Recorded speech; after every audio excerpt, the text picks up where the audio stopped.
Buenas tardes a todos. Les doy la más cordial bienvenida de regreso aquí a la presentación. Y continuando con las presentaciones, es para mí más que un honor poder hacer la presentación del día de hoy.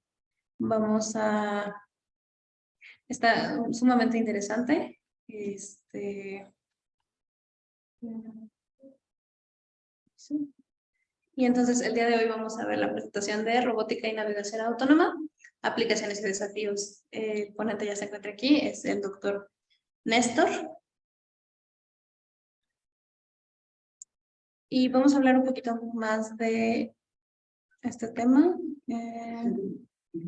El doctor Néstor Denis Nahuel es ingeniero electrónico y doctor en ciencias de ingeniería de la Universidad Nacional del Litoral de Argentina. Actualmente es investigador postdoctoral del Centro Avanzado de Ingeniería Eléctrica y Electrónica.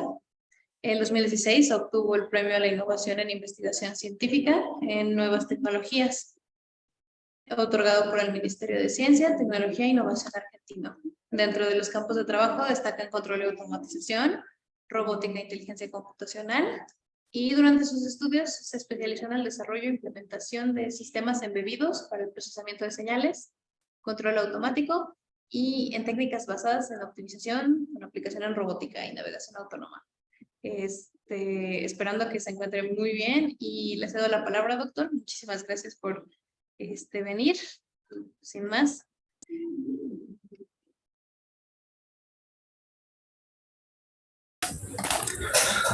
Muchísimas gracias, Paola. Muy buenas tardes para todos. Muchísimas gracias por la invitación. Es un honor para mí poder estar aquí hoy,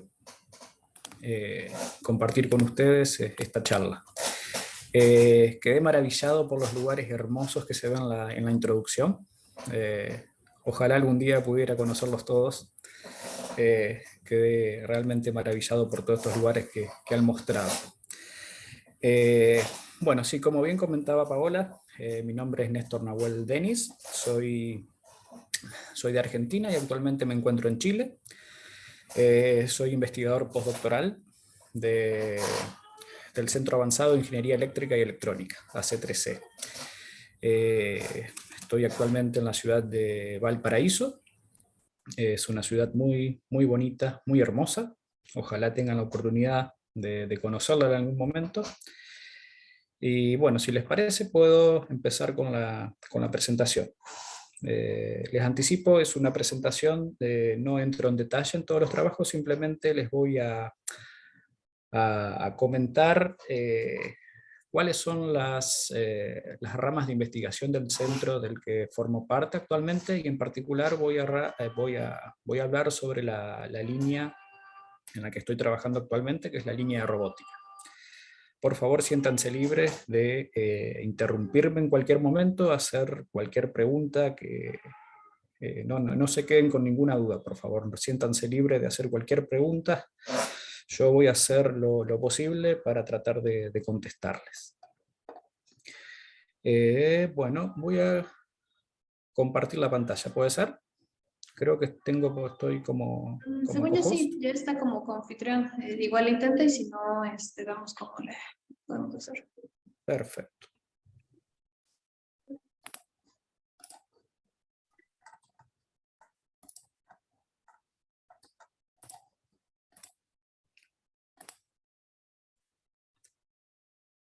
Ahí estamos.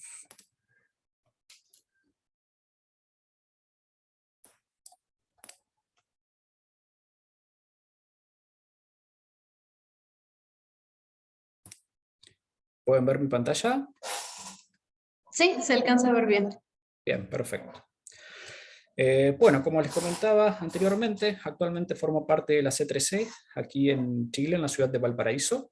Este pequeño video muestra o resume de dónde sale la sigla AC3C. AC3E viene de Advanced Center for Electrical and Electronic Engineering. Y es un centro basal aquí ubicado en la ciudad de Valparaíso, y forma parte de la Universidad Técnica Federico Santa María.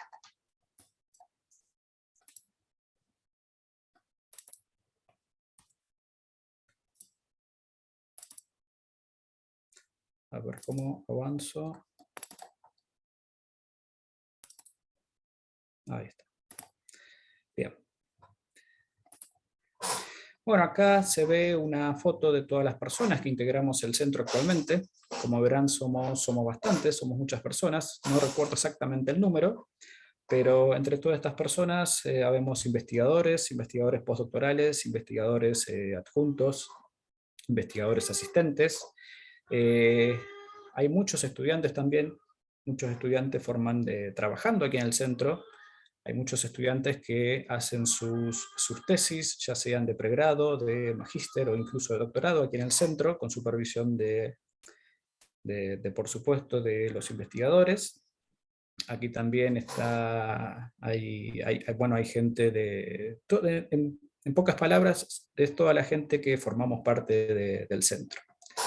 Les muestro a continuación como para que tengan una idea. Este es el edificio de la C3C.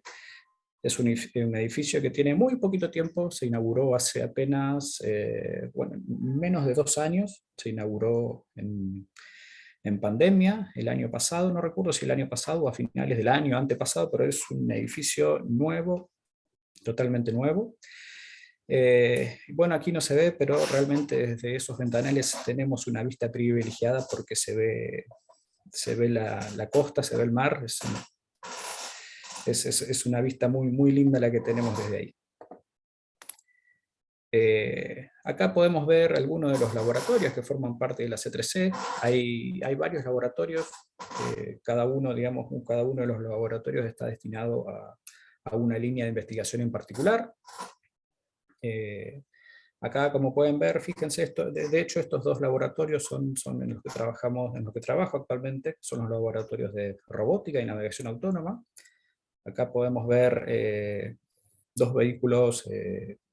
Este vehículo en particular, aquí el que está pintado de blanco, es un vehículo que fue totalmente automatizado por estudiantes de ingeniería en electrónica de la Universidad Federico Santa María. Este auto es un auto eléctrico, es un Renault Twizy, y fue totalmente automatizado por estudiantes de ingeniería en electrónica de aquí de la universidad. Y el trabajo de la automatización, formó parte de la tesis final de estos estudiantes. Han hecho varios experimentos respecto de la navegación. Lamentablemente este auto no lo pudimos sacar a la calle porque aquí en Chile todavía este modelo en particular no cuenta con la homologación correspondiente para poder sacarlo a la calle. Pero hemos hecho varias pruebas en las canchas de fútbol y en un terreno digamos, con mucho espacio libre perteneciente a la universidad, y bueno, después de varias pruebas y ensayos, el vehículo fue capaz de navegar de manera totalmente autónoma, siguiendo una trayectoria predefinida. Este de aquí, de al lado, es otro auto eléctrico, pero la gente que trabaja en este auto en particular se enfoca más en la parte electrónica de potencia y alimentación de los motores y del vehículo en sí, no tanto en la navegación autónoma. Tenemos además en el centro un laboratorio de prototipado, es decir, nosotros podemos diseñar circuitos electrónicos, o mejor dicho, tenemos un equipo que se especializa en el diseño y fabricación de circuitos electrónicos. El centro cuenta con este laboratorio y pueden fabricar PCBs o placas de circuito impreso de hasta 8 capas. Así que eso es una gran ventaja porque nos permite hacer prototipados y, digamos, probar muchos circuitos sin tener que recurrir a externos, ¿no? Bueno, acá perdón. Se ven parte de los laboratorios de electrónica de potencia, que es también un área bastante fuerte aquí en el centro. Hay mucha gente investigando en electrónica de potencia y conversión de energía. Bueno, como sabrán, la electrónica de potencia y en particular los autos eléctricos han llegado para quedarse. De hecho, Chile se ha puesto un objetivo bastante ambicioso, que es para 2035 ya no vender más autos con motores a combustión. Para 2035 se han planteado que a partir de 2035 los autos que se vendan sean exclusivamente eléctricos. O sea que parece que 2035 uno tal vez lo ve un tanto lejano, pero créanme que hay mucho trabajo para hacer. Y por suerte es un área muy a mí me apasiona, digamos, es muy linda.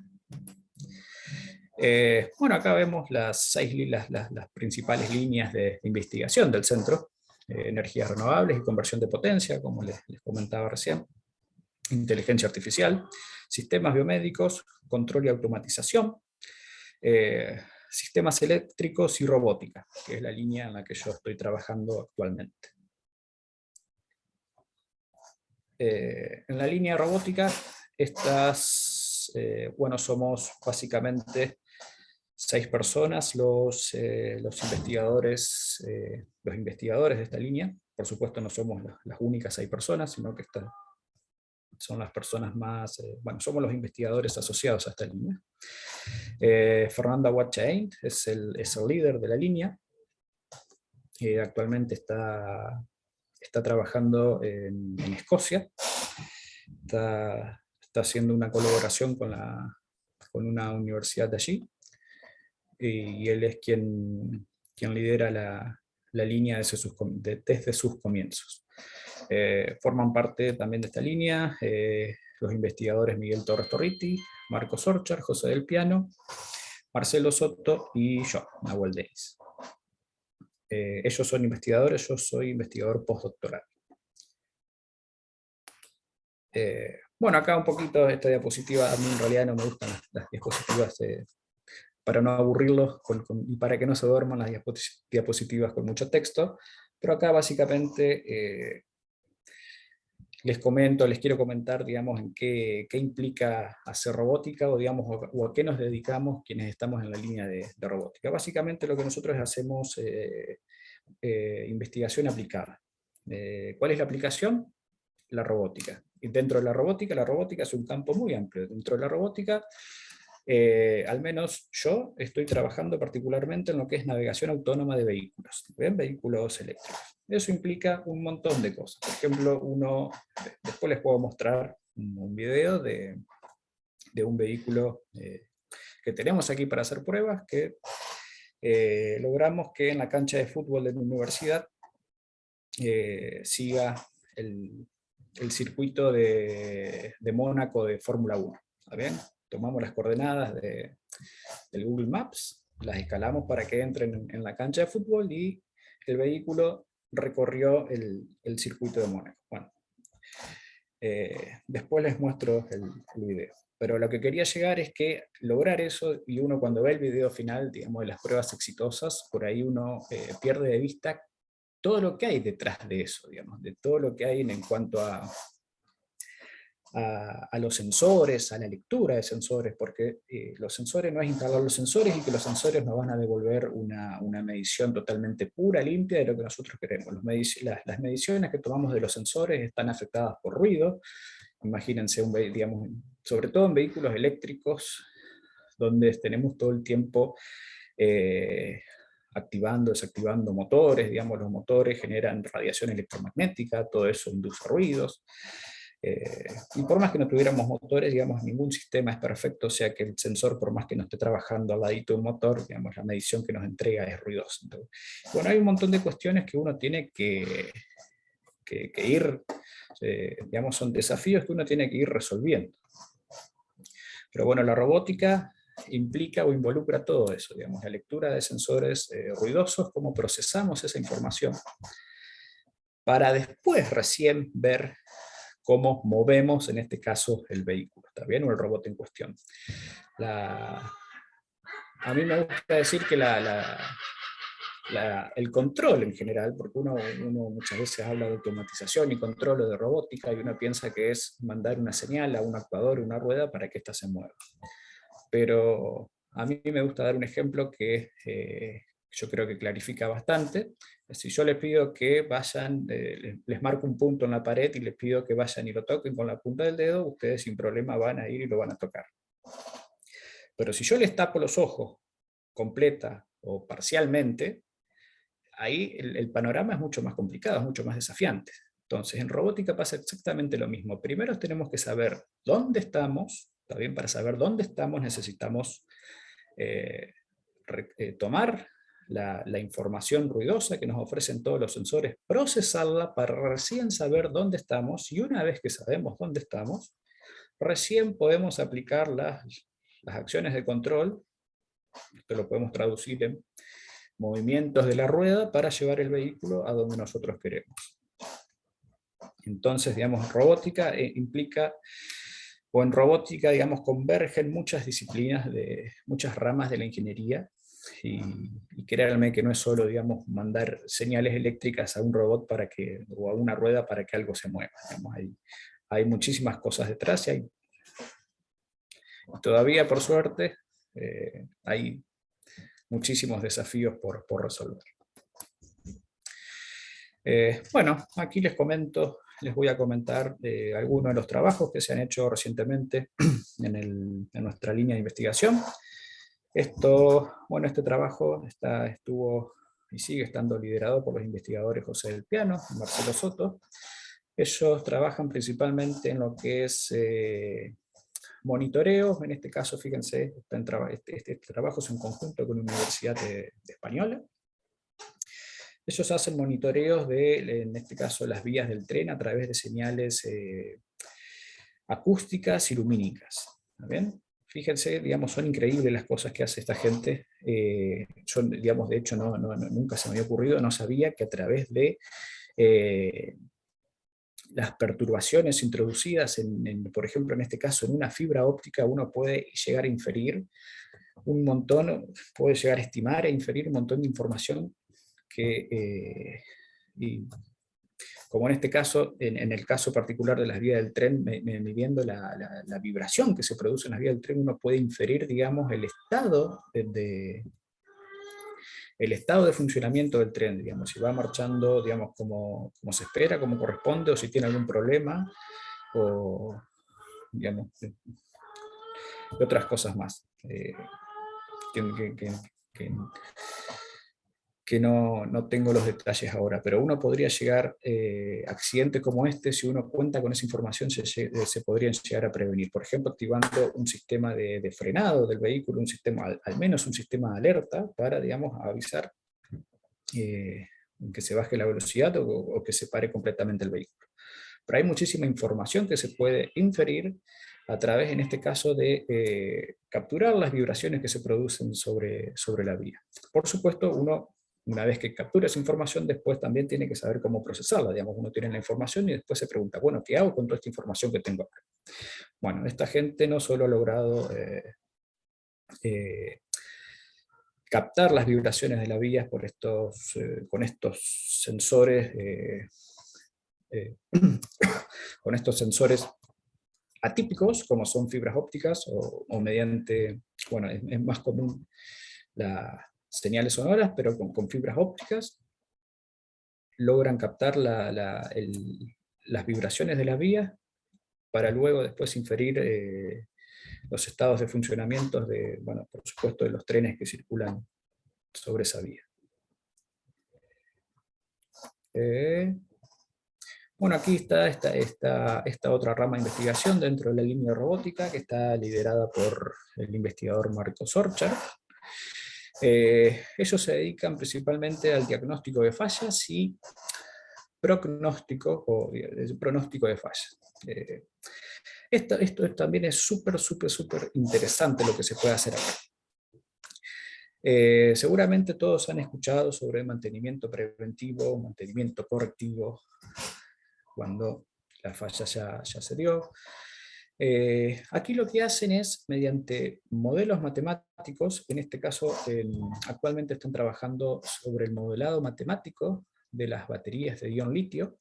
Como les comentaba anteriormente, los autos eléctricos han llegado para quedarse, y acá en Chile en particular, a partir de 2035 solo se podrán vender autos eléctricos. También en muchas partes del mundo se están implementando políticas similares. Y bueno, y aquí ya están estudiando, están tratando de modelar, obtener un modelo matemático de la batería de ion litio. El modelo matemático, tener un modelo matemático preciso, ¿bien? Por supuesto que hoy en día, digamos, ya existen varios modelos matemáticos de este tipo de batería. Pero bueno, como ahora se está viendo un punto de inflexión donde, digamos, de acá a unos años, la producción de baterías y bueno, también de coches o de carros eléctricos va a aumentar muchísimo por todas estas políticas de migración de combustibles fósiles a vehículos eléctricos. Tener un modelo matemático a nosotros nos permite hacer predicciones. También no solo uno hace predicción, uno puede predecir, por ejemplo, cuándo la batería se va a agotar o se va a acabar y necesitamos recargarla. Por supuesto, digamos que hay sistemas, digamos, que hacen más o menos esto. Pero acá se está estudiando al detalle, por ejemplo, saber el estado, digamos, conocer el estado preciso de carga de una batería, para, por ejemplo, no pensemos en, o sí, pensemos en un vehículo eléctrico estándar común que podría tener una persona. Uno, con un modelo matemático y haciendo un pronóstico, uno podría saber, por ejemplo, si necesita cargar el vehículo para llegar desde la casa hacia, por ejemplo, hacia el trabajo, ir y volver y hacer ese recorrido. ¿Bien? Tener estos modelos nos permitirían hacer ese tipo de pronóstico. También nos permitirían, bueno, uno va y vuelve, qué sé yo, deja la noche cargando el vehículo, o por ejemplo, uno mediante estos pronósticos dice, no te alcanza la energía que tengo acumulada, tenés que cargarlo antes de hacer este recorrido, y uno carga la batería y luego hace el recorrido. Todos estos procesos de carga y descarga al mismo tiempo van deteriorando los materiales internos de la batería. Entonces, por ejemplo, una batería nueva, totalmente o completamente cargada, tiene cierta autonomía, ¿está bien? No es lo mismo que una batería que ya tiene varios usos. Pensemos una batería que tiene, no sé, un año y medio de uso, supongamos que fue correctamente usada, pero bueno, todos los procesos de carga y descarga van deteriorando los materiales de la batería. Entonces una batería que ya tiene varios tiempos de uso, por más que esté completamente cargada, no va a rendir o no va a durar lo mismo que una batería nueva. ¿Bien? Entonces, tener un modelo preciso de la batería nos permite también hacer predicciones sobre la degradación de la batería. Entonces, conocer la degradación de la batería nos permite a nosotros hacer predicciones mucho más precisas, por ejemplo, de saber si nos va a alcanzar la energía que tenemos acumulada para ir y volver, por ejemplo, al trabajo. Piensen ustedes que una batería, un sistema bastante rudimentario sería ver si la tensión corresponde con la tensión de carga completa. Entonces uno dice, bueno, sí, puede hacer un pronóstico bastante pobre donde el sistema te diga si le alcanza para ir y volver al trabajo sin problema. Y uno llega al trabajo y cuando está volviendo se queda sin batería y se queda con el vehículo parado porque digamos, se agotó la batería. Bueno, esto pasa porque estos modelos actuales no tienen en cuenta también la degradación de la batería. Uno puede tener una batería degradada, completamente cargada, pero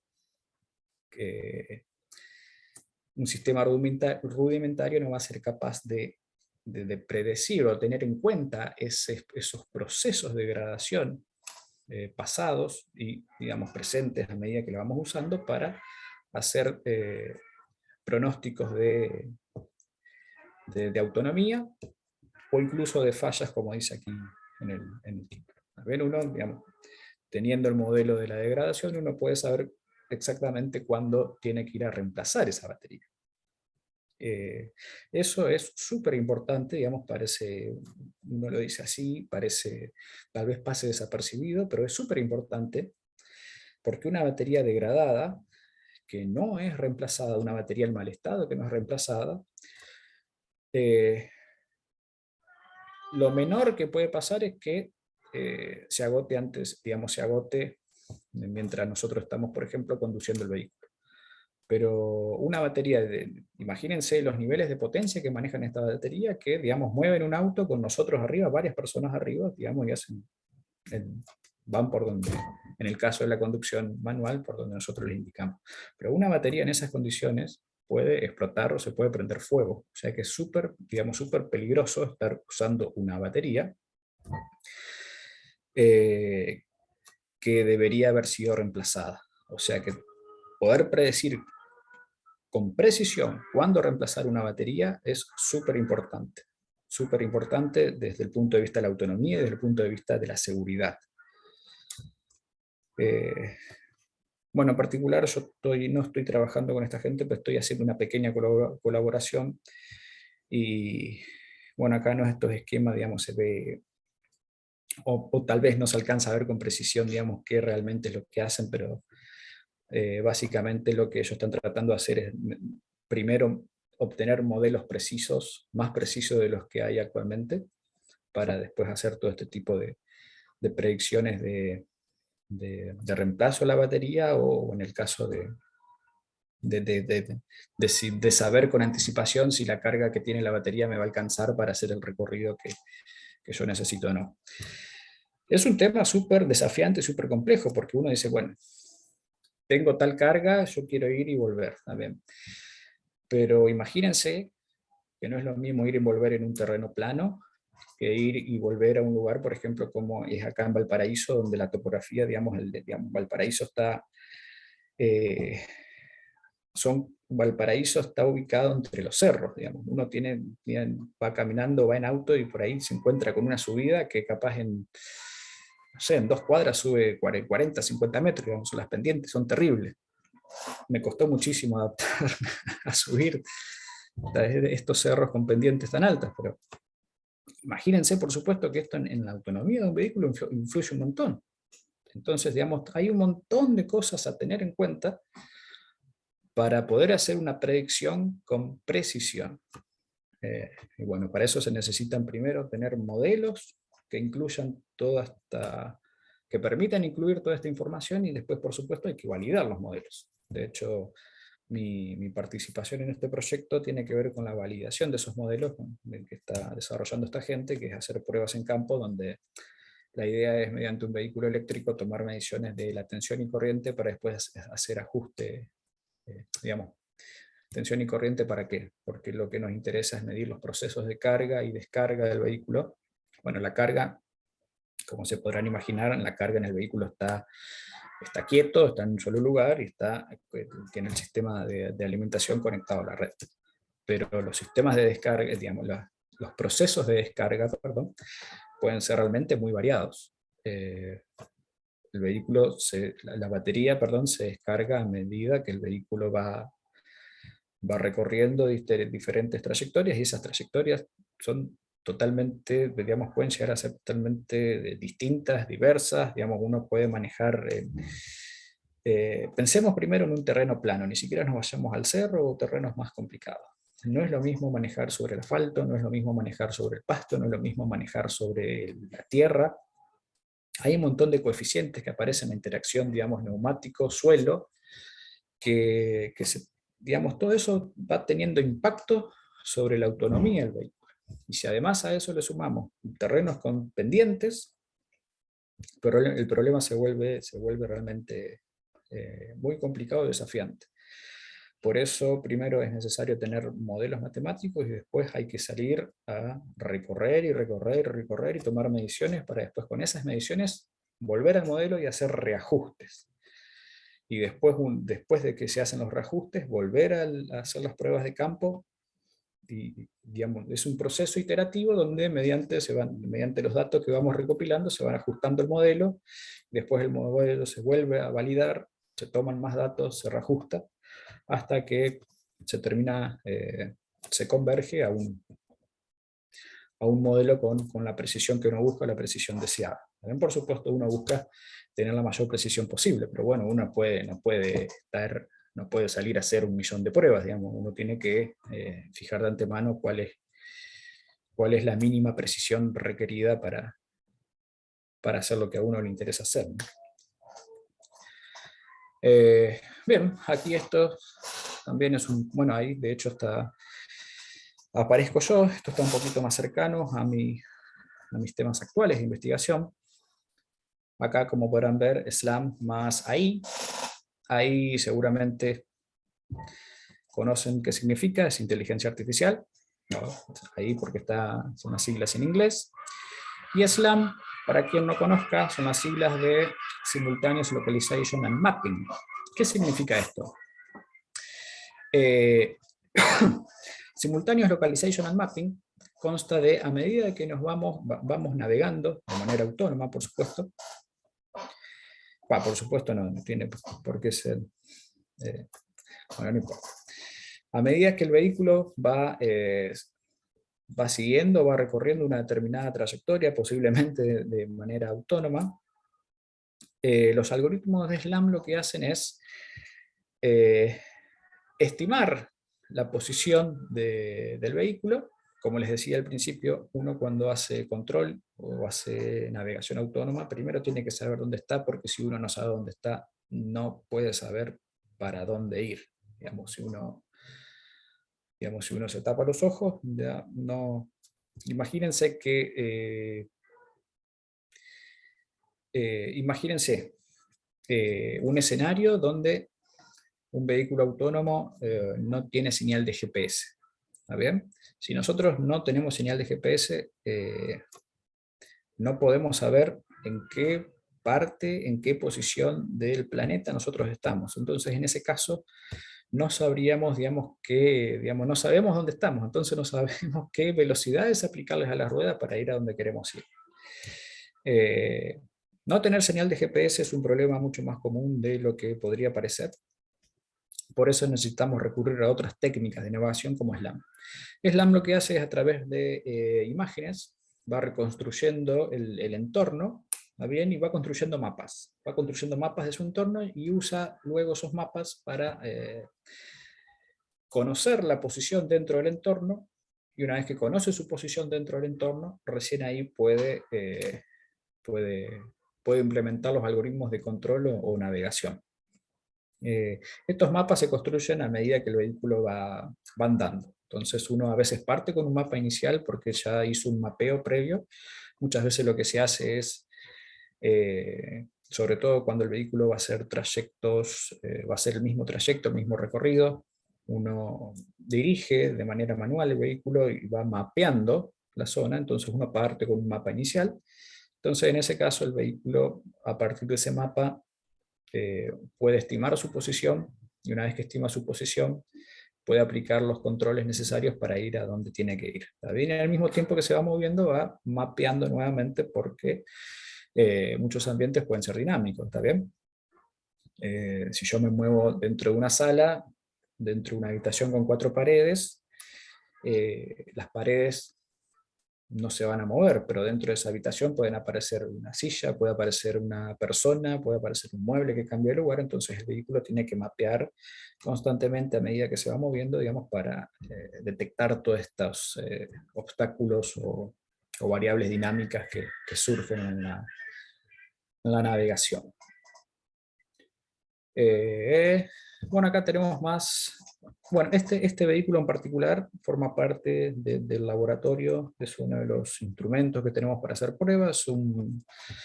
Es un robot, si mal no recuerdo, modelo Pioneer,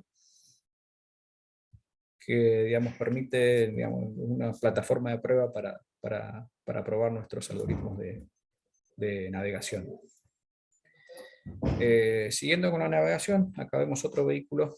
Este también forma parte del laboratorio, es una plataforma disponible que tenemos para hacer pruebas. En este caso, los trabajos que hemos hecho aquí están relacionados con, bueno, por supuesto con la navegación autónoma, pero la navegación autónoma en condiciones, digamos, en condiciones cambiantes. Cuando digo condiciones cambiantes, ¿a qué me refiero? Bueno, fíjense que acá en el grafiquito, en la figura, podemos ver un carrito o tráiler, ¿está bien? Este tipo de vehículo se conoce como sistema de N-Trailers. Bueno, acá en la figura solo se ve uno. En realidad este es un carrito también, lo que pasa es que no tiene capacidad de carga, y este es el segundo carrito que sí tiene capacidad de carga. Pero como les decía, este tipo de vehículos se conoce como N-Trailers porque la cantidad de carritos puede ser arbitraria. En este caso son 2, pero podría ser 3, podrían ser 30 en números que necesitemos. ¿Cuál es la ventaja de este tipo de vehículos? Que todos los carritos son segmentos pasivos, es decir, no tienen motores.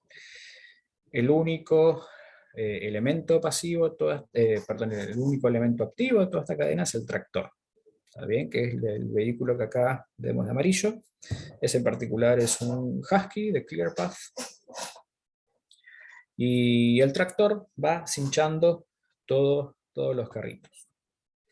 La ventaja de este tipo de vehículos, del vehículo de N-Trailers, es que uno puede, si necesita más capacidad de carga, agrega carritos; si no necesita tanta capacidad de carga, saca carritos. ¿Está bien? Pero el tractor, bueno, antes de pasar algunos detalles respecto de la navegación autónoma de este vehículo, ¿qué les iba a decir? Este tipo de vehículos es muy utilizado en ambientes agrícolas. ¿Está bien? Uno cuando está,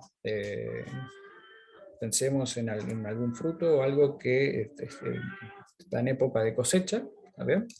Uno puede recorrer todas las hileras de la cosecha con un vehículo de este tipo. Entonces, a medida que la gente va cosechando, va depositando lo que ha cosechado en cada uno de los trailers o carritos hasta llenarlos. ¿Bien? ¿Qué es lo que pasa acá? Hay varios desafíos, algunos de ellos ya los hemos resuelto, pero hay muchos desafíos todavía pendientes que tenemos por resolver. Uno de los primeros desafíos que aparece es que uno, a medida que va navegando, imagínense por decir algo, va cosechando uva, ¿está bien? Usa este tipo de vehículos para cosechar uva. El terreno por el que va navegando el carrito, digamos, no es pavimento, por supuesto, porque estamos hablando de un ambiente o un entorno agrícola. ¿Está bien? Entonces uno va navegando, o el vehículo va navegando en zonas primero donde puede haber tierra, donde puede haber barro, donde puede haber pasto. Entonces los coeficientes de fricción entre las ruedas y el terreno está variando continuamente. De hecho, imaginen que puede ser que en el tractor, que tenemos 4 ruedas en este caso, puede ser que los coeficientes de fricción entre la rueda y el terreno sea diferente para cada una de las 4 ruedas. ¿Está bien? Y eso trae, mejor dicho, un montón de complejidades, porque si uno quiere, por ejemplo, avanzar en línea recta, y los coeficientes de fricción de las ruedas, pensemos, la de las ruedas derechas es diferente a los coeficientes de fricción de la rueda izquierda. Uno quiere avanzar en línea recta, y por diferencia en los coeficientes de fricción puede ser que 2 ruedas de un lado patinen, y eso va a hacer que el vehículo, en vez de avanzar en línea recta, se desvíe y gire, digamos, tienda a seguir una trayectoria circular. Lo mismo pasa, digamos, con las ruedas de los carritos o de los trailers. La diferencia, digamos, que como los trailers no son elementos activos, es decir, que son cinchados por el tractor, perdón, el efecto es menor.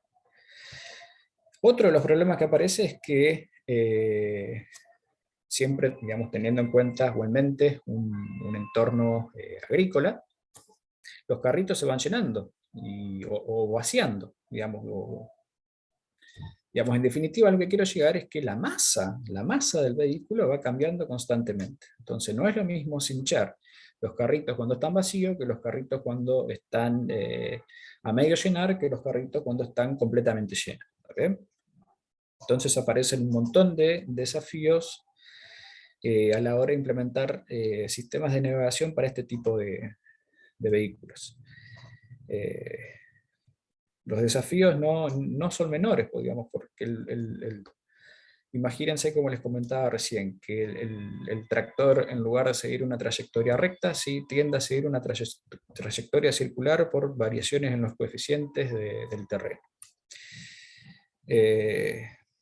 Digamos, no pierdan de vista que en un ambiente de esto, digamos, hay gente, ¿bien? Gente que está trabajando, gente que, digamos, que, por supuesto, lo último que nosotros necesitamos es que el vehículo vaya y choque a una persona.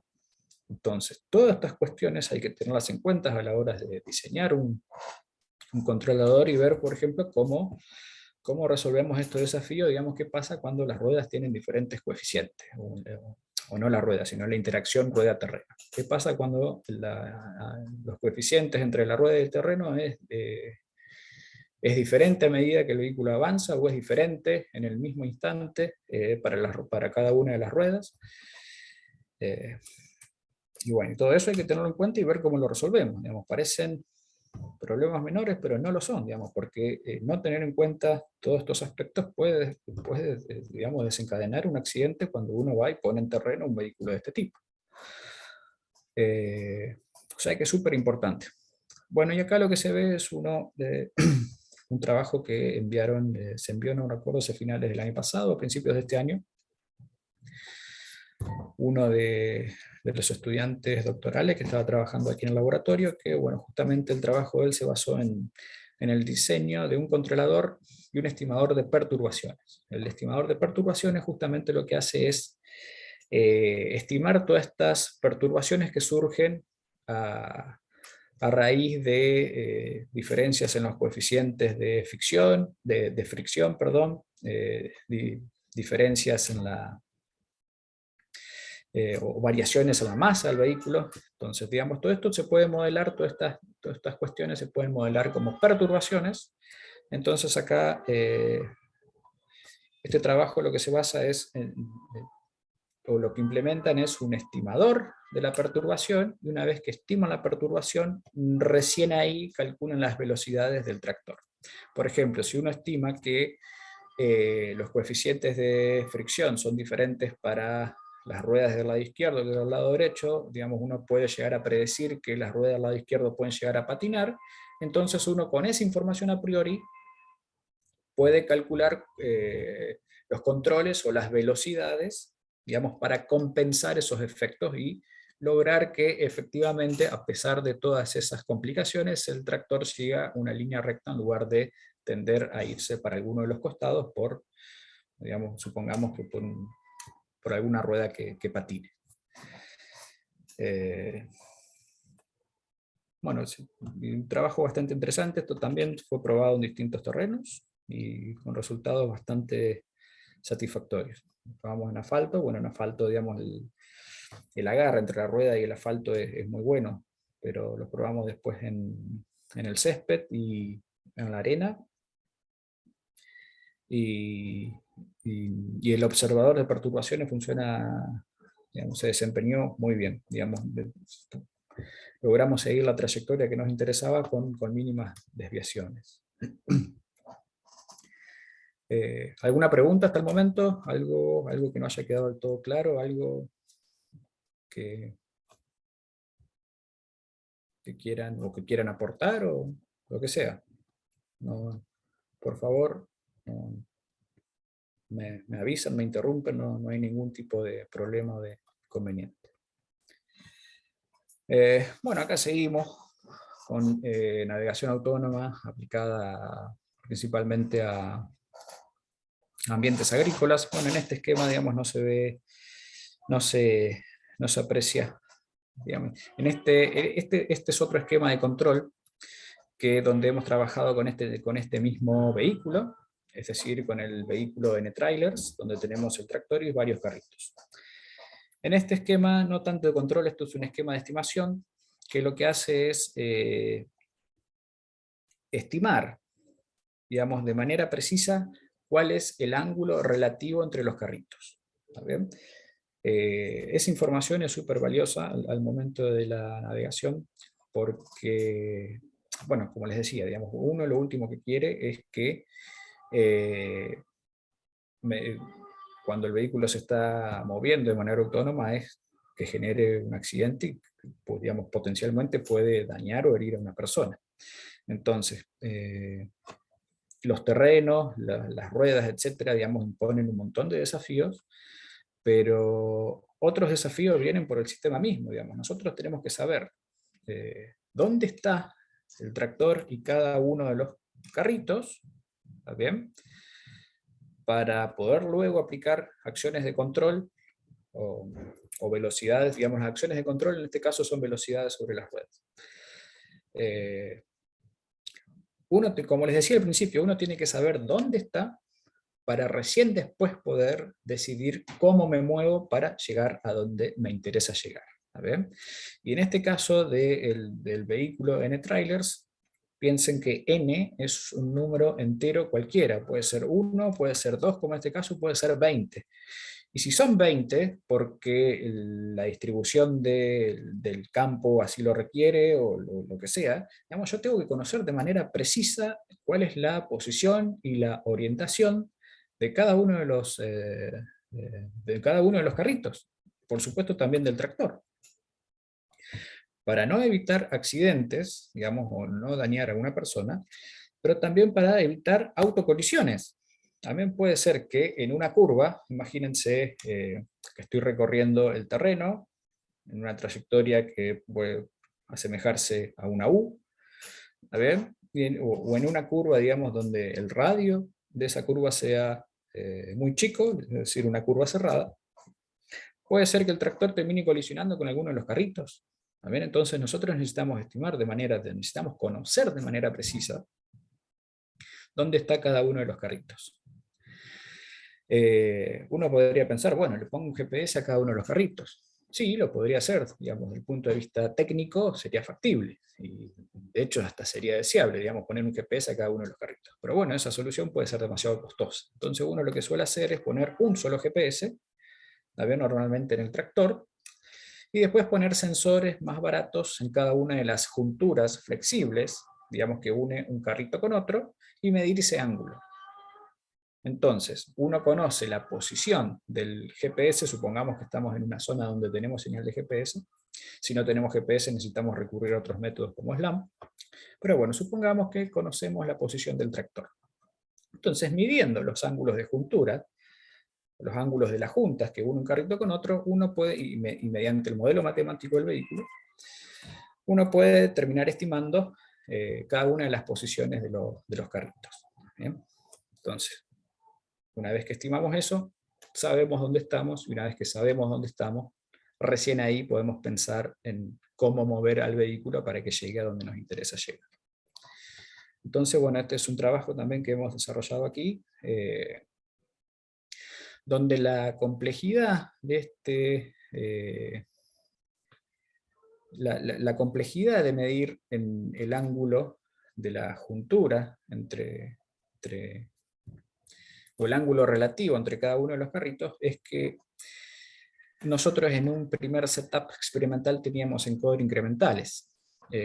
Para quienes no conocen los encoder incrementales, digamos, básicamente en robótica hay dos tipos de encoder, que son los incrementales y los absolutos. Los absolutos nos devuelven el ángulo absoluto de la juntura, o el ángulo relativo entre dos carritos. Nos dicen, por ejemplo, es de 30 grados, o es de 50 grados, o es de 15 grados, o es de 0 grados. En cambio, los encoder incrementales o relativos, la medida inicial siempre es 0. ¿Está bien? Y a medida que la juntura se va moviendo, devuelve el ángulo, empieza a incrementar o a decrementar. Pero siempre la lectura inicial es 0. O sea que si nosotros partimos con una distribución o con una configuración inicial donde supongamos que el ángulo de la juntura entre dos carritos es de 30 grados, este sensor nos va a volver una de lectura de 0. ¿Está bien? Entonces, el algoritmo que hemos desarrollado acá lo que busca es cómo podemos obtener o cómo podemos estimar el ángulo absoluto entre dos carritos consecutivos a partir de mediciones que obtenemos de encoders incrementales. Bueno, hicimos las pruebas y por suerte anduvo todo bastante bien, más que aceptable. Acá podemos ver, fíjense, Esta gráfica en color magenta es de hecho la gráfica del error de estimación. Fíjense que partimos de un error inicial cercano a los 1,2 radianes. Fíjense cómo decrece rápidamente este error. Y acá se ven 3 pics, y estos pics corresponden porque la trayectoria que hicimos seguir, que le hicimos seguir al vehículo de NetTrailers, eso era una trayectoria cuadrada. Y cada uno de estos pics se corresponde con los ángulos de 90 grados de esa trayectoria cuadrada. Digamos, cuando el ángulo de flexión es cercano a los 90 grados, este algoritmo tiene algún error. Pero bueno, fíjense que el error, incluso acá teniendo en cuenta los pics, es mucho menor al error inicial que teníamos de 1,2 radianes.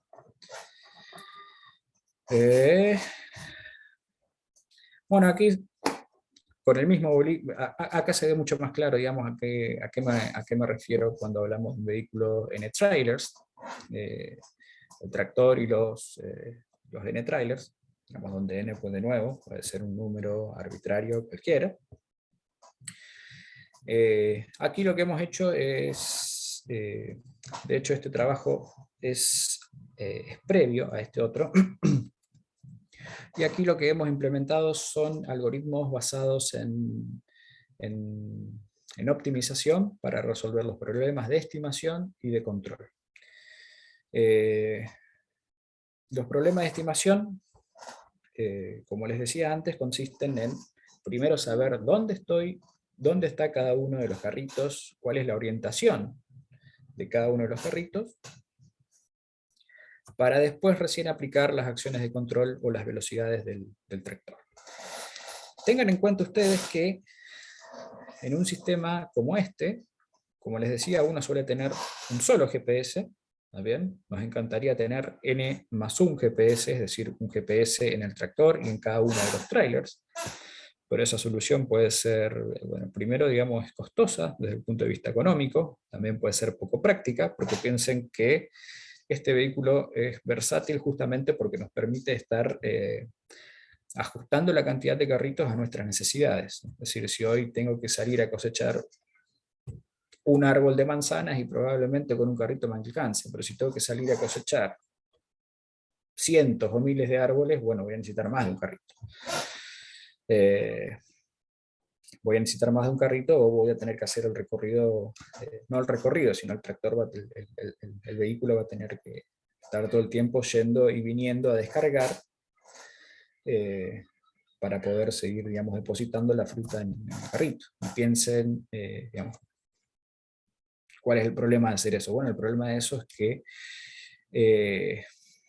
me quita autonomía, digamos, yo estoy haciendo varios viajes al centro de descarga, digamos que yo me los podría ahorrar aumentando la cantidad de carritos.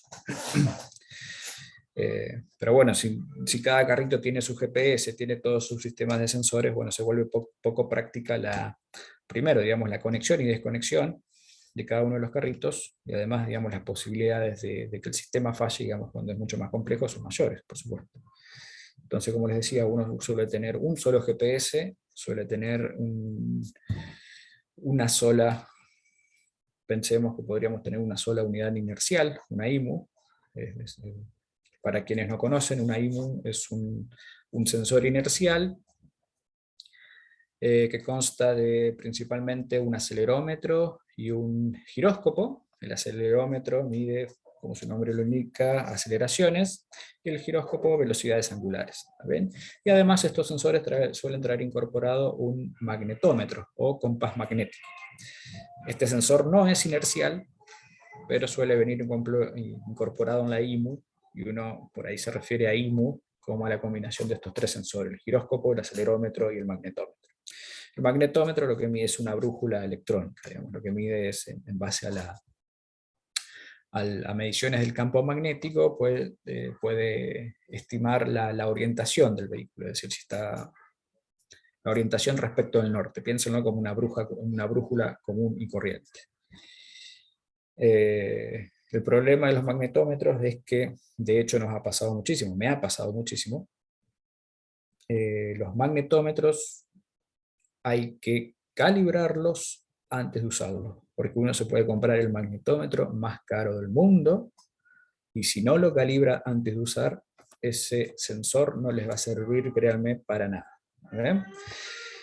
De hecho, estos sensores, yo estoy acá en Valparaíso, lo calibro. Lo calibro antes de usarlo, hago una calibración completa y después, una vez que los tengo instalados, lo vuelvo a calibrar. Porque también imagínense, yo lo instalo en el tractor, en el robot, y los campos magnéticos de los motores, qué sé yo, si hay toda la carrocería de metal. Digamos, hay un montón de factores que terminan influyendo en las mediciones de este tipo de sensores. Entonces uno tiene que volver a hacer una calibración cuando el sensor ya está instalado en su posición final donde lo vamos a usar. Y si mañana o la semana que viene me voy a hacer unas mediciones a otra parte del mundo o dentro del mismo país, pero me voy acá a 300, 400 kilómetros, lo tengo que volver a calibrar. Porque las intensidades de campo magnético no son las mismas en todas las partes del mundo. ¿Está bien? Entonces uno tiene que hacer una calibración para el lugar específico, digamos, para el lugar geográfico específico donde está, y para el entorno cercano, digamos, de donde instaló el sensor. Entonces estos sensores son muy útiles, pero tengan en cuenta, si alguna vez los toca usar, que no se olviden de calibrarlos, porque si no lo calibran no les va a servir para nada. Bueno, entonces en este caso, en este esquema de navegación autónoma, lo que hicimos es implementar un sistema de estimación que, a partir del GPS del tractor, de una unidad inercial que consta de un giróscopo, acelerómetro y magnetómetro, solo usábamos el magnetómetro para conocer la orientación del tractor. Entonces conocíamos la orientación, conocíamos su posición porque le instalamos un GPS, hicimos pruebas en zonas donde teníamos señal de GPS, y luego instalamos en cada una de las junturas que une un carrito con el otro un encoder incremental. ¿Ver? Entonces, en base a esos sensores, este primer bloque lo que hace es estimar o calcular de alguna manera cuál es la posición y la orientación de cada uno de los carritos, además del tractor, que es la que medimos. ¿Está bien? Este bloque, además de estimar todas aquellas posiciones y orientaciones que no medimos, lo que hace es también filtrar los ruidos de las mediciones que sí tenemos. En este caso son las posiciones y orientación del tractor. Una vez que sabemos la posición y cómo está orientado el tractor y cada uno de los carritos, entra en acción un segundo algoritmo que lo que hace es, en base a dónde estoy, digamos, porque este vehículo lo que hacía era seguir de manera totalmente autónoma una trayectoria. Una vez que sabemos dónde estoy, el segundo bloque o el segundo algoritmo actualiza el target. Es decir, si yo estoy acá y quiero llegar acá, a medida que me voy acercando, el segundo algoritmo lo actualiza. Y me pasa el segundo target hasta que alcanzo el último target. ¿Está bien? Si estoy lejos, mantiene el target. Pero a medida que me acerco, lo actualiza. Y así vamos generando, digamos, que el vehículo siga toda la trayectoria de manera suave hasta alcanzar el último target o el final del recorrido. Y el tercer bloque, que es el de acá abajo, está pintado en azul, es efectivamente el controlador. Vean, fíjense que acá el primer bloque, que es el que estima, digamos, todas las posiciones y orientaciones del tractor y los carritos, se lo pasa al segundo bloque, que es quien se recarga de actualizar los targets cada vez que sea necesario, y al mismo tiempo le pasa esa información al controlador. De nuevo, yo no puedo controlar sin antes saber dónde estoy. Entonces el controlador, en base a saber dónde estamos parados y en base a dónde queremos llegar, lo que hace es calcula los controles, que de nuevo en este caso son las velocidades lineal y angular del tractor.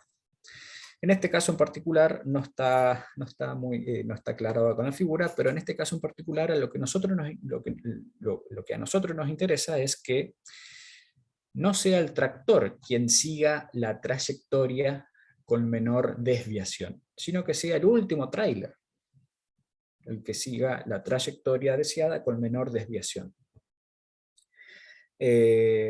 Por supuesto, acá al último tráiler le pusimos un GPS RTK, que tiene una precisión de alrededor de 5 centímetros.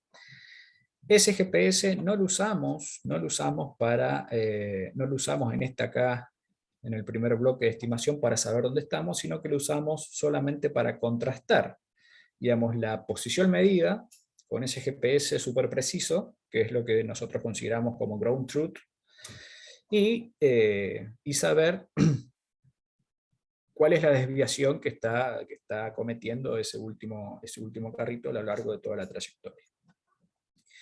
Y fue con este esquema de estimación y control que, como les comentaba al principio, logramos en la cancha de fútbol seguir el circuito escalado de Fórmula 1 de Mónaco, y con resultados muy satisfactorios porque la desviación fue bastante pequeña. A pesar, como se ve acá, imagínense en la cancha de fútbol, la cancha de fútbol es un terreno bastante desafiante. En la cancha de fútbol, no piensen en la cancha de fútbol de un equipo de famoso o de primera, es la cancha de fútbol de la universidad, donde muchos estudiantes practican educación física o hacen distintos deportes. Entonces hay zonas de la cancha donde tenemos pasto, hay zonas donde hay césped y hay zonas donde no hay nada, simplemente hay tierra. Y estas pruebas las hicimos, si mal no recuerdo, en agosto. Creo que había llovido unos días anteriores, o sea que también teníamos barro en algunas partes. Entonces fue súper interesante poner a prueba, digamos, estos esquemas de estimación y control. Y bueno, los resultados fueron bastante, muy satisfactorios, de hecho. Bueno, acá está graficado, digamos, qué implica hacer navegación en este tipo de terreno. Digamos, el slippage es lo que, digamos, es el deslizamiento entre la rueda y el terreno. Es decir, no piensen, digamos, en un coeficiente de fricción donde la rueda, digamos, o donde el vehículo se va desplazando perfectamente, sino piensen en condiciones donde tenemos deslizamiento, ya sea que el vehículo se mueve hacia adelante o se mueve, digamos, o está girando. Y además de eso, digamos, consideramos ninguna en particular, digamos, pero todas clases de perturbaciones, como por ejemplo irregularidades en el terreno. No sé yo. Digamos, imagínense que uno no está navegando sobre un plano perfecto, digamos, descrito por la ecuación A por X, más B por Y, más C por Z, más D igual a 0. Digamos, no está navegando sobre un plano de ese tipo, digamos, sino que está navegando sobre un terreno real, donde hay irregularidades, los coeficientes varían a medida que uno se va desplazando, o incluso es diferente para cada una de las ruedas. Y bueno, digamos, hay un montón de perturbaciones que de alguna manera hay que tenerlas en cuenta, porque si no, digamos, el vehículo inevitablemente se va a ir para cualquier lado, menos para donde a uno le interese. Bueno, digamos, hasta ahí hemos hablado de navegación autónoma con vehículos que podríamos llamarle tradicionales, digamos, vehículos con ruedas. Pero, ¿qué es lo que viene a continuación? Bueno, uno de los temas que estamos empezando a abordar es la navegación de vehículos ya no con ruedas, sino con, en este caso, podríamos llamarle pata. ¿Bien? Entonces, hemos incorporado recientemente al laboratorio un equipo de este tipo, digamos, para hablar lisa y llanamente, digamos, es un perro robot. ¿Está bien? Es un vehículo que en lugar de tener ruedas tiene patas.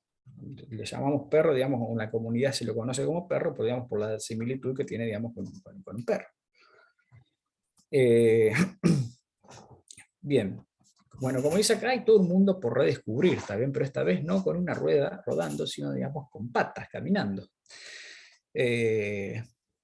Algunas cosas, digamos, incluso yo llegué a creer que podrían ser triviales o trasladarse fácilmente de un vehículo con ruedas a un vehículo con este tipo de actuadores, llamémosle patas, digamos, para hablar de forma clara. Y nos estamos dando cuenta de que hay un montón de cosas que son diferentes y hay que repensarlas, ¿está bien? Y el panorama, digamos, parece un montón, digamos, hay un montón de desafíos que no hemos resuelto para los vehículos con ruedas. Imagínense para un vehículo, digamos, que recién estamos empezando, digamos, cuando digo recién me refiero a estos últimos años, ¿no? Estos últimos 2, 3 años, donde se han hecho, o empezado, o incluso un poco más, donde se han hecho muy populares, digamos, este tipo de robots donde de alguna manera imitan lo que es lo que en este caso, digamos, el cuerpo de un animal. Una de las empresas pioneras, si mal no recuerdo, fue Boston Dynamics. Y este vehículo, este robot, este perro es muy similar al de Boston, pero es de otra empresa, un Unitree. Este modelo es el Go A1, si mal no recuerdo. Y bueno, estamos empezando a estudiarlo y bueno, nos estamos encontrando con un montón de desafíos, pero al mismo tiempo, digamos, estamos encontrando que algunas cosas, para algunas aplicaciones es mucho más conveniente que usar un vehículo con ruedas.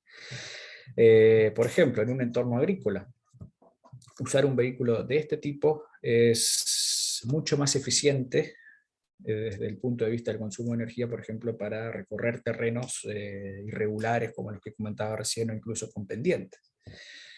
Es mucho más eficiente usar este tipo de vehículos que uno con ruedas. Pero bueno, digamos, hay muchísimo por hacer todavía.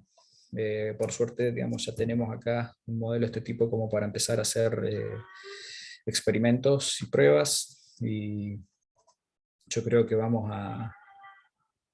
digamos, tenemos muchísimo por hacer, hay mucho para trabajar y creo que, digamos, que el futuro, digamos, viene por este lado. Digamos, ya hay un montón de aplicaciones donde se están usando este tipo de vehículos, sobre todo, digamos, aplicaciones más que tienen que ver con la vigilancia o con la inspección de lugares no seguros para personas, digamos, lugares, imagínense un ambiente agrícola, un ambiente un poco más desafiante desde el punto de vista de la navegación, que es una zona donde haya escombros, etcétera, etcétera. Uno puede enviar este tipo de vehículos y sortear un montón de obstáculos que no lo podría hacer con un vehículo, por ejemplo, con ruedas. Digamos. Piensen que este vehículo fácilmente puede subir y bajar escaleras. Digamos, un robot con ruedas no sería tan fácil hacerlo con un vehículo con ruedas. Así que bueno, hay muchísimo por hacer.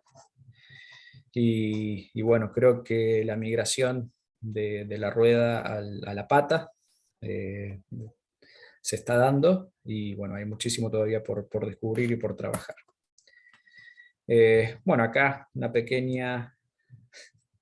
estos son unas pequeñas videos de demostraciones de, de algunos pocos de las muchas pruebas que hemos hecho, digamos. Se ven con baja resolución, los convertí a GIF, no quise que sea tan pesada la presentación para mi computadora, así que se los puedo mostrar con mayor detalle si a alguien le interesa. Y bueno, creo que esta es la última diapositiva, así que estoy abierto a responder cualquier tipo de preguntas, de dudas que tengan, con mucho gusto, en lo que pueda responder, se los voy a responder, y si no tengo la respuesta, la buscaré y se las haré llegar eh, mediante algún medio más tarde, o los días venideros.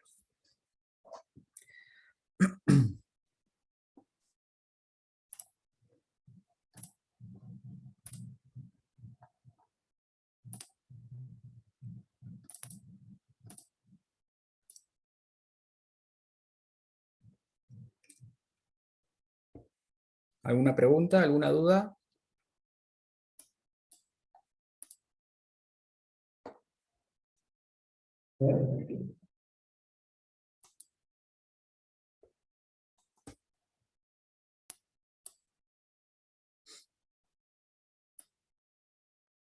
Parece que por el momento, sí, hay una duda. Tenemos de Luna, que ella es de Chile y que irá al centro de investigaciones pronto, que sí se puede visitar. Eh, Perdón, entendí, ella quiere hacer una visita al centro. Ajá, Eh, bueno, en ese caso, digamos, para gente que no pertenece ni a la universidad ni al centro, hay que pedir los permisos correspondientes necesarios, digamos, no, digamos, al, al centro, digamos, pueden ingresar investigadores, profesores, alumnos de la universidad, pero siempre, digamos, con los permisos gestionados con anterioridad. Digamos, si uno llega de afuera y no pertenece al centro de la universidad, lo más probable es que no lo dejen entrar. Entonces, en ese caso, yo lo que le recomendaría es que escriba, entre primero a la página del centro, que lo busque en Google, a C3C, le va a aparecer enseguida, entra a la página del centro, y que escriba alguno de los correos de contacto que allí aparecen para solicitar permisos para hacer una visita. perfecto, muchas gracias. William pregunta, ¿qué lenguaje de programación o suites de software se utiliza en estas investigaciones? Bien, es una muy buena pregunta. De hecho, no lo mencioné en la presentación. Lo que nosotros estamos usando, bueno, yo particularmente uso MATLAB, ¿está bien? Para implementar los algoritmos. Pero en lo que es la implementación en el hardware, digamos, en las pruebas que hacemos, nosotros usamos ROS. ROS es, bueno, ROS es de Robot Operating System, y es el sistema operativo, no es estrictamente un sistema operativo como Windows o como Linux, ¿está bien? Es un montón de paquetes o de librerías contenidas en el mismo framework, que lo que permiten es, o que han logrado estandarizar, digamos, toda la comunidad que estamos haciendo robótica, podemos hablar en un mismo lenguaje, usar un mismo estándar que es ROS. Y ROS lo que nos permiten es no tener que nosotros programar, por ejemplo, cada una de las librerías para los sensores o actuadores que vamos a usar, sino que ROS, digamos, incorpora un montón de librerías y nos permite simplificar, por ejemplo, la comunicación con los sensores o la comunicación con los actuadores, ya sean las ruedas, ya sea una pata, ya sea un actuador neumático, hidráulico, el tipo que sea. Pero, bueno, para responder a la pregunta, lo que usamos es ROS, para leer los sensores y actuar sobre los actuadores, valga la redundancia. Después los algoritmos, yo uso MATLAB, hay otra gente que usa Python, hay otra gente que, bueno, yo también estoy usando C. En realidad no programo en C, programo directamente en MATLAB, pero uso un toolkit que me permite compilar los algoritmos en C, y después desde ROS yo llamo a esos algoritmos. Como les mostraba, por ejemplo, acá, en este esquema de acá, todos estos algoritmos están, cuando yo los llamo desde ROS, porque ROS me permite leer los sensores, comandar los actuadores, y además me permite llamar algoritmos, por ejemplo, para hacer todas las cuentas que necesito hacer antes de saber qué velocidades aplicar. Todos estos algoritmos, todos estos bloques acá están compilados en C. ¿Por qué en C? Porque en C, una vez que yo tengo una biblioteca o tengo una función compilada, llamarla y ejecutarla es rapidísimo. Entonces ustedes piensen que cuando nosotros hacemos navegación autónoma, necesitamos resolver todos los problemas que tenemos que resolver, o todos estos bloques, necesitamos resolverlos en tiempo real.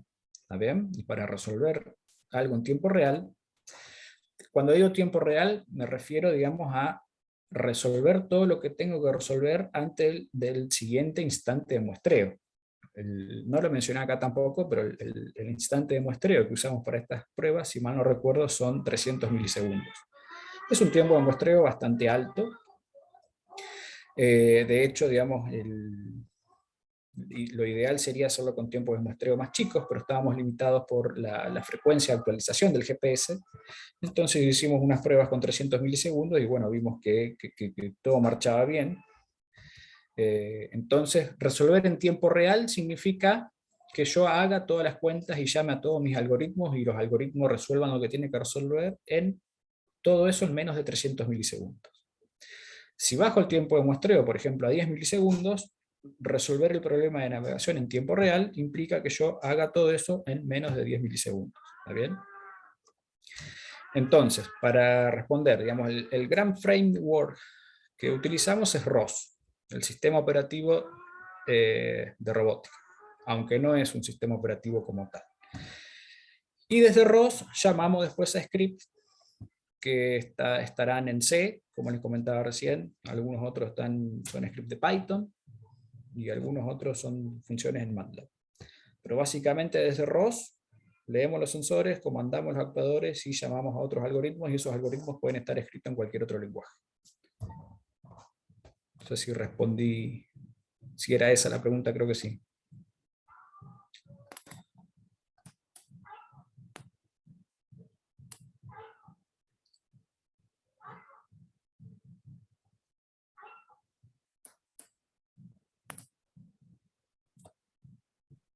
Parece que sí quedó todo claro. William manda las gracias y también se me pasó, bueno, Renzo también manda las gracias a usted, ponente, a usted, doctor.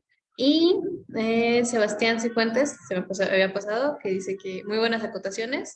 Él se encuentra trabajando ahora con un IMU y no sabía sobre la calibración reiterativa, entonces muy buena charla. Muchos muy buenos comentarios. Y bueno, no sé si alguien tenga alguna otra duda. De ser lo contrario, entonces podríamos pasar a entregarle su reconocimiento.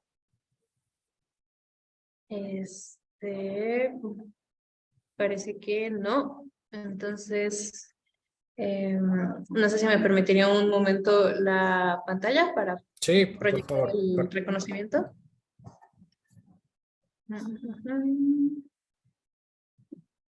Aquí está.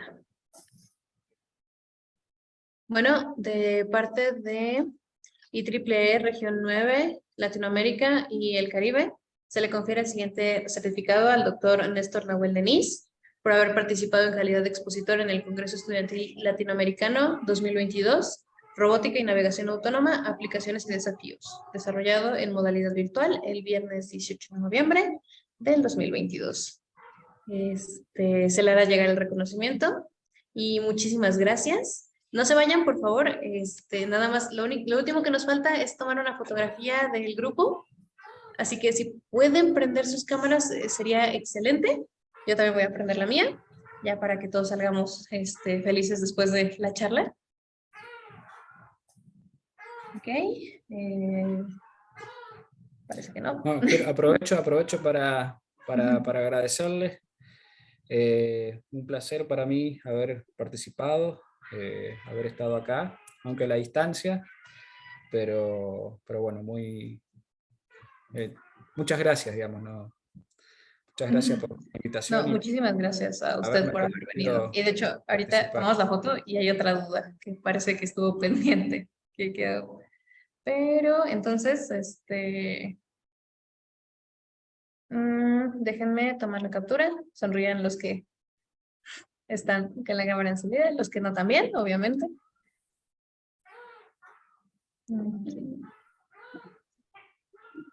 Ok, perfecto, ya quedó. Ahora solamente quedaron unas cosas pendientes. El link de asistencia lo vuelvo a enviar. Ya se había enviado, pero se lo vuelvo a pasar. Y pregunta Daniela Palencia, que en el proyecto de Fault Diagnosis, Failure Prognosis y Maintenance, en la parte del filtrado, ¿sabe qué tipos de filtros se usaron? No sé en particular qué tipos de filtrados han usado.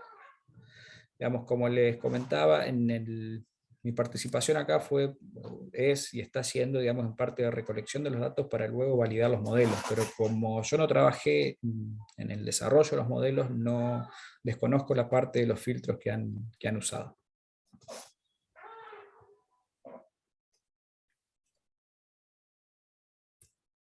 Ok, muchísimas gracias. Igual, ya volví a enviar el link de asistencia para los que lleguen a faltar de haberse registrado. Les agradezco muchísimo por haber estado aquí. Estuvo sumamente interesante la plática también para usted, doctor. Y quédense porque a las 5:30 viene otra plática. Creo que ya es la última del día de hoy. Muchísimas gracias a todos por haberse conectado y pasen una bonita tarde. Muchísimas gracias de nuevo por la invitación, un placer haber estado acá y bueno, les deseo a todos una hermosa tarde y bueno, un lindo fin de semana.